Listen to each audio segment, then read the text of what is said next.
Hello everyone, welcome back to Review and Rate.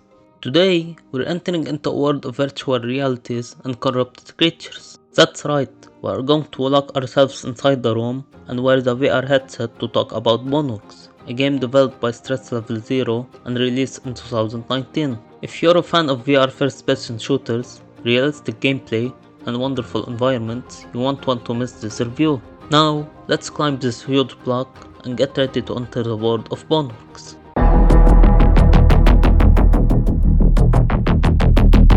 Boneworks is a masterpiece of VR. It is the best VR game in my opinion. This game is an example of how I think all VR games should be made. Why you ask? Because it has a realistic gameplay in VR, and that's what makes it very fun, and I will go over why is that and what it offers. I know that many players experience motion sickness when playing this game, but for me, I don't experience that at all, and that's one of the reasons why I like realism in VR. Let me first go over the main problems since there are some that I need to talk about. It's very annoying when you climb on things and your hand glitches through stuff, so this problem forces you to pull your hand out each time this happens, or try to get out from that place. In addition, sometimes when you die, you get spawned in weird places like here. This results in your body getting stuck as I get frustrated trying to get out of there. Very strange. Loading screens take a lot of time to end. Like I'm standing there in VR waiting and it's still there. It just slows the progress between the levels and makes me sometimes want to exit and come back to it later. Last one is about losing our progress if you don't play Boneworks for a while. I don't know why that happens, but one day I got back to play the game after some time and I found out that I lost everything that I've collected.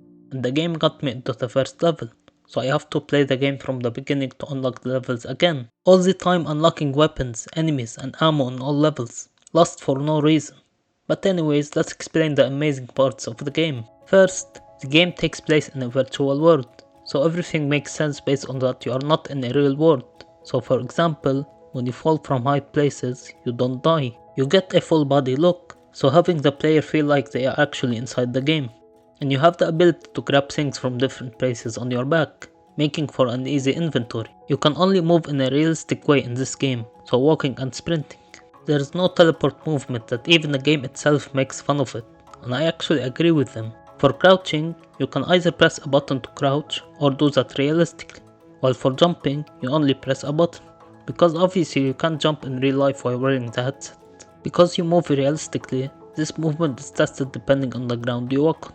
So for example, if you are walking on anything, you walk normally, but if you walk on a slimy ground, you will have a hard time. When you are lifting heavy stuff, you can feel that and have to grab the thing with two hands to try to hold it. To keep the game easy to move on, you can grab things from a little distance, so you don't have to move down in real life every time you want to grab something.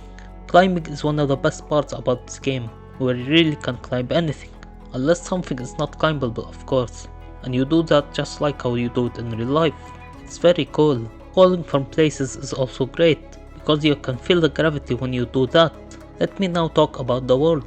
Even though the game takes place in the virtual world, the levels are really big, so there are a lot of things to explore, especially when you climb or use the special tools to travel around. The great things about the levels is that their puzzles are great to solve, not just because it's fun to think how to solve them, but also because you can skip the puzzles by taking a shortcut. So if you already cleared the level and don't want to solve the puzzle again, just do something like this.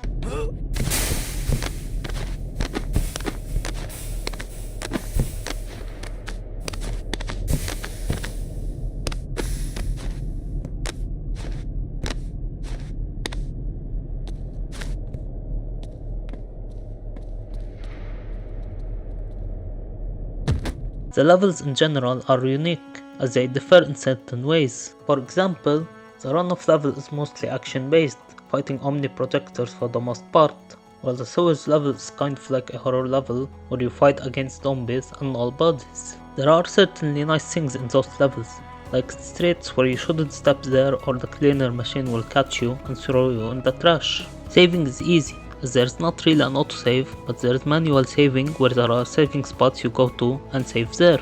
I remember when there was a saving problem in this game, but they later solved it and that's how they did it. Pretty good.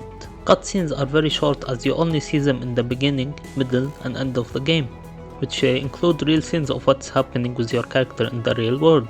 In addition, what I want to say also is how Boneworks is similar to Half-Life, and that was intentional by the creators. You can notice similar things between the two, like the crowbar, levels consisting of chapters, enemies that include crablets who are similar to the head crabs, etc. Despite the game being a little short, I think that because there are a lot of things to do in the levels, I actually don't mind that at all. And here's where I talk about the combat. Using weapons in combat is awesome, as everything about it is realistic, whether shooting, reloading, or using two weapons together. These weapons can be stored in your inventory so you can easily grab them, where weapons have limited storage, while ammo can be infinitely stored. Ammo is not just used for guns, they are also used as some sort of cash to buy stuff either throughout the game or get these powerful things at the time tower level. But in order to collect all that ammo and not lose any, you shouldn't fire with your weapons at all, and also collect them behind hidden places in all levels by searching for them, providing more fun to exploration, as well as collecting unlockables which are also found in hidden places. Weapons, however, are many, which are found pretty much everywhere in the levels, where you can get them or buy them. There are tons of weapons including melee, the ones you shoot with, and special ones or special tools. The best ones to use are the special types, which are really tough to unlock like I mentioned before. They include the one that pushes anything far, one that makes you able to lift heavy stuff, magnets that let you climb, a gravity gun like weapon, a tool that spawns anything you unlock, and a no-clip like weapon. What's great about the weapons and tools is that even the non-melee ones can be used to hit things or kill enemies. And even some items like the cover of a trash can could be used as a shield to protect you from anyone hitting or shooting at you. In addition, if that all wasn't great enough, there is another cool thing. It's that you can actually fight using your own hands, so really a lot of ways to use on combat. Punching or smashing and breaking things like boxes depends on how much power you put when doing that thing. Same goes with the enemies, creating great force to kill them. There are additional cool things to do in combat, like fighting in slow motion by pressing a button, and if you feel like it, you can shoot yourself. Yes, why not? Health regenerates automatically, and sometimes when you are dying but somehow you manage to kill an enemy, health fully regenerates quickly by itself, and you end up not getting killed. Finally, enemies. While not that many, I think each one does their part in being fun to fight with, especially in the levels they are in. However, I have a small problem with the Omni projectors. It's that because they are projectors, not real people, it doesn't feel as good as fighting actual creatures, but I think they are fun enemies to fight with nonetheless. Last thing is the enemy AI, where sometimes it's stupid and other times it's smart, because the enemies know how to kill you, but when they hit each other by mistake, they start fighting until one of them is killed. Really funny scene when it happens. But other than that, we have finished this part, so let's talk next about the story.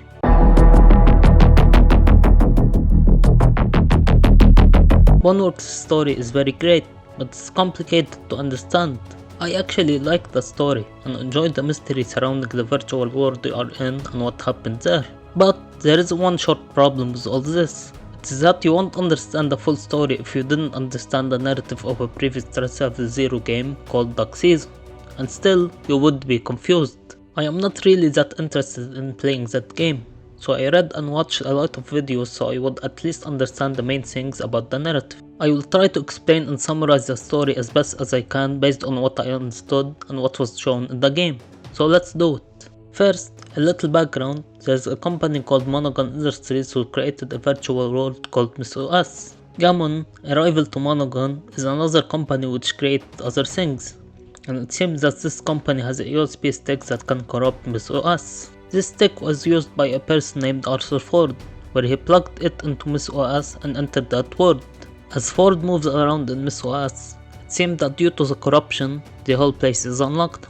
And this is mentioned by a guy Arthur knows through a computer screen, where he tells Arthur that he needs to head to the clock tower to reset it. And because of that, null bodies, the things that were supposed to be workers in Miss OS, are now dangerous creatures who attack Arthur as he moves along, as well as Omni projectors who are attacking anything because their task is providing security, and corrupted versions of Arthur himself, looking like zombies. Also, clues are scattered throughout, telling Arthur where to go and what to do. Then, as Arthur passes through the sewers to the warehouse, the guy who talked to him earlier tells him that everything that happened is due to an inside job.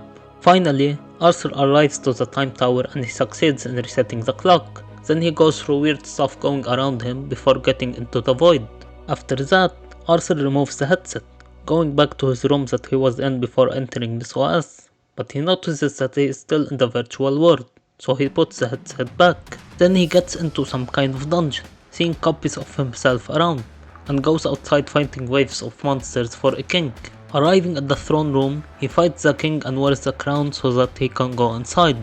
And as he is there, the guy tells him that he has been found in the real world, and he starts questioning how is Arthur still in there. And then the woman shows Arthur the common USB stick, letting him know that they found out that Arthur is the one behind corrupting this OS. Finally, Arthur gets to the chamber, as it's shown that the security got to his room in real life, and a mysterious man shoots him in the head, with Arthur dying in real life, but his fate in this OS is unknown. This ending and the story as a whole raises a lot of questions. Was Arthur working with Gammon and secretly got to Monogon to corrupt their projects? Are we the villains in this story? Why there were clues scattered around? Why there were copies of Arthur when he got to the void?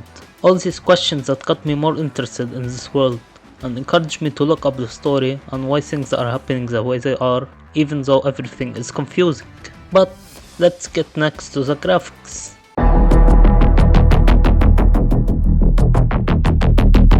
Boneworks has great graphics and visuals showing how a virtual world looks like. As you look around, you can see the shapes shown in the sky, letting the player know they are inside a virtual world. Different looks depend on the levels you play in. So for example, if you are in a place that's outside, you will see a clear sky like a morning day in real life. But if you are in a place that's inside, either it's all light so you can see everything like here, or in a dark place that requires you to activate a flashlight or night vision in order to look around. In addition, here in the throne room level, you can see the beautiful garden around the castle, and when you enter inside, you will see a sun's light reflecting with the window. Isn't that great? The weapons look like how they are shown in the real world. Also, the enemies, whether the null bodies, the omni projectors, the crablets, the zombies who show a corrupted version of Arthur Ford, or the copies of Arthur Ford himself, looking very similar to the real actor. And as you try to kill any of them, you can see the impact of your hits, and their blood coming out from the exact spot you hit them in. Let's turn now to another great thing, which is the sound.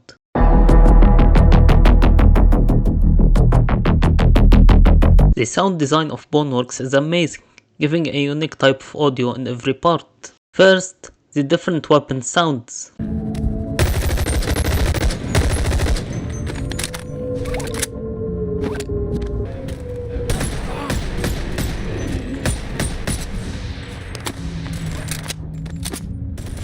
Second, the enemy sounds, whether the crablet,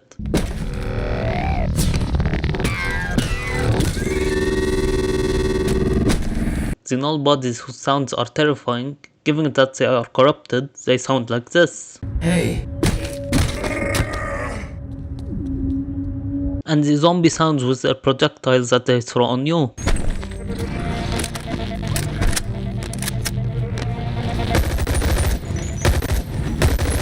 Also, the omni projector enemies who do sound like actual projectors as they walk and shoot at you.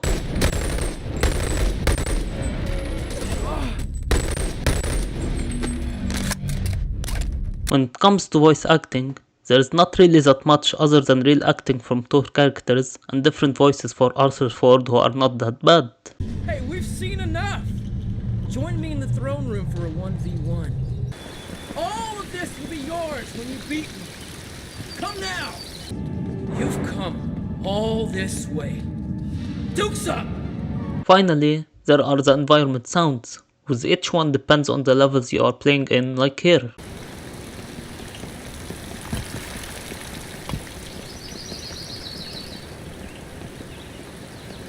And the fantastic soundtracks that you never get bored hearing them. Here, I will show you.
But now that we have finished listening to all this, let's finish this off with the replayability.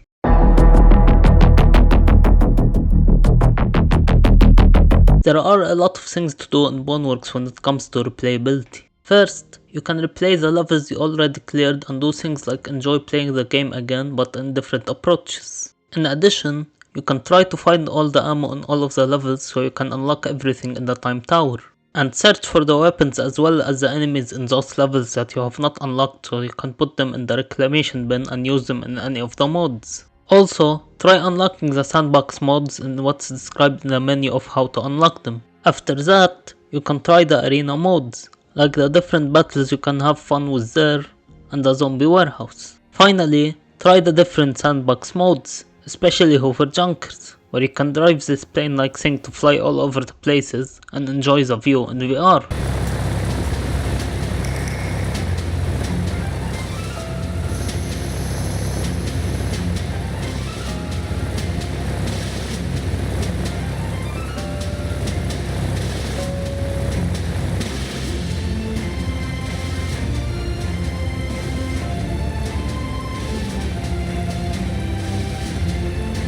Let's summarize my overall impression of the game.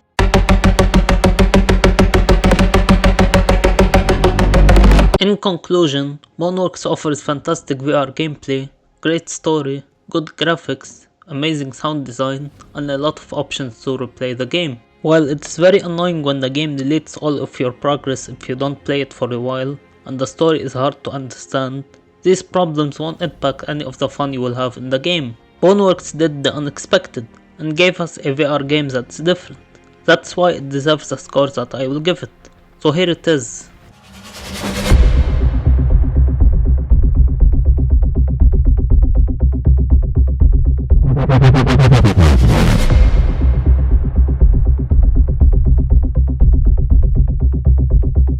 Don't forget to like and subscribe for more insightful review videos. Feel free to share your thoughts on whether the points I've raised resonate with you or if you have a different perspective. And leave your suggestions in the comments about which game you'd like to see reviewed next. That's it for today. I hope you enjoyed this video and thank you all for watching.